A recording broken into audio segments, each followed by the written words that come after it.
Action will be continued. అంటే మీ ఇష్టానికి మీరు మాట్లాడేసి తప్పించుకుందామంటే, ఎందుకని చెప్తున్నానంటే, నా దగ్గర పోగొట్టుకోవడానికి ఏం లేదు. నన్ను ఎంత తిట్టారంటే ఇంక మీరు నన్ను తిట్టలేనంత, నన్ను ఎంత బద్నాం చేశారంటే మీరు బద్నాం చేయలేనంత, అసలు మీరు ఎన్ని రకాలుగా నన్ను హింసించారంటే, నా క్యారెక్టర్ అసాసినేషన్ మీరు ఎంత ఇదిగా, నేను ఎదురు మాట్లాడాలంటే మీరు ఇళ్లలోంచి పారిపోతారు. నా గొంతు అంత బలమైంది, గుర్తుపెట్టుకోండి. నాకు ఎంత లోపల నుంచి ఎంత ఇన్ఫర్మేషన్ ఉంటుందంటే ఒక్కొక్కడి గురించి తోలు ఒలిచేసే అంత ఇన్ఫర్మేషన్ ఉంటుంది, ఒక్కొక్కటి అంత ఉంటుంది అలా. కానీ నేను ఎందుకు మాట్లాడినంటే మా బండ్ల గణేష్ లాగా, నాకు ప్రొడ్యూసర్ లాగా అంటున్నాను.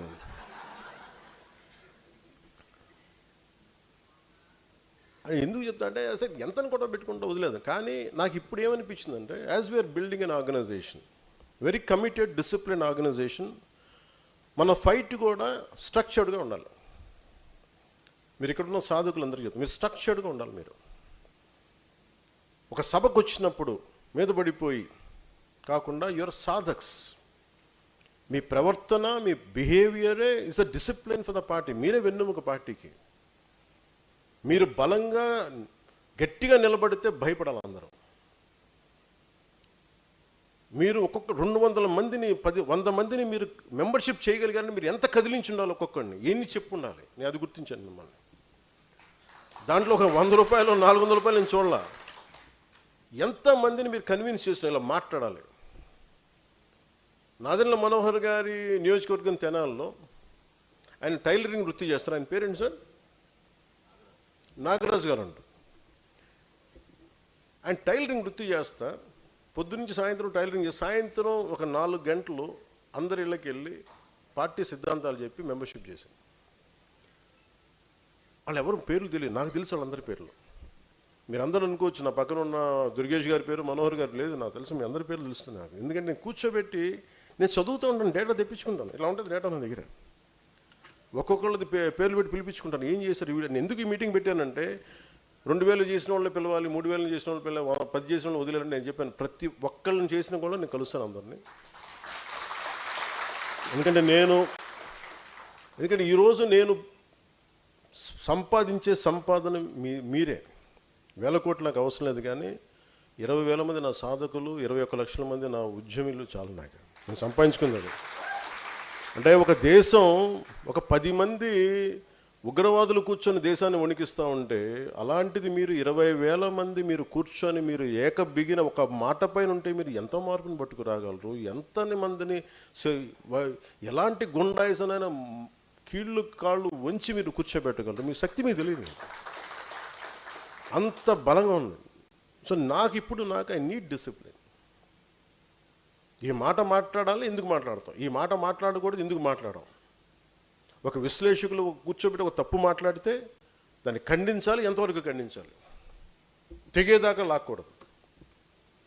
ఒక మాట చెప్పాలి, కానీ దాంట్లో కొంత క్షమ ఉండాలి, కరెక్షన్ ఉండాలి. ఇవన్నీ I want to train all of you in that. నాకు తీసుకెళ్ళడానికి ఏమీ లేదు. నేను పోతే ఈ ఉంగరం కూడా నాతో పాటు రాదు. కానీ నేను వదిలేది నా భావాన్ని వదిలేళ్తాను ఇక్కడ.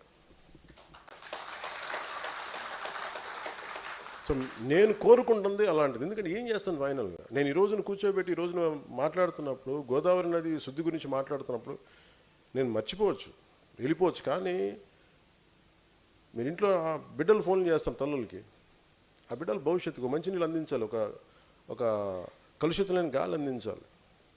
వాళ్ళు రేపు పొద్దున్న ఏదైనా వస్తే ఉద్యోగ అవకాశాలు కావాలి, ఉపాధి అవకాశాలు కావాలి, వీటి గురించి నా ఆలోచన.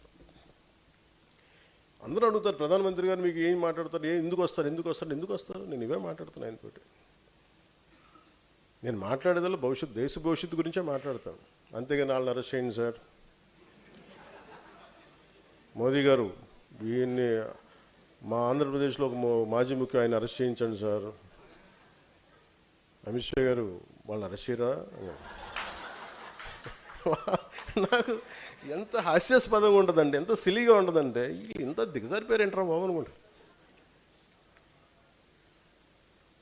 ఆ స్థాయి వ్యక్తుల దగ్గరికి వెళ్ళి ఒక ఖగార్ ఆపరేషన్ సమర్థవంతంగా నడిపిన ఒక అమిత్ షా గారి దగ్గరికి వెళ్ళి ఆర్టికల్ 370ని తీసుకెళ్ళి భారతదేశం సంపూర్ణ విలీనం చేసిన వ్యక్తి బెంగాల్లో కూర్చోబెట్టి మాట్లాడితే ఇది మీరు హిందువుల పార్టీ అంటే కూర్చోబెట్టి ముస్లిం సమాజం కూడా బలంగా ఓట్లేసి అంత నమ్మకం సాధించారు అక్కడ. అలాంటిది నిజంగా అమ్మా, నిజంగా మనస్ఫూర్తిగా చెప్తున్నాను. అసలు నేను సనాతన ధర్మం అంటే చాలామంది ఏమనుకుంటారంటే కూర్చోబెట్టి వీడు మూర్ఖమైన హిందూ ముస్లిం బతికిన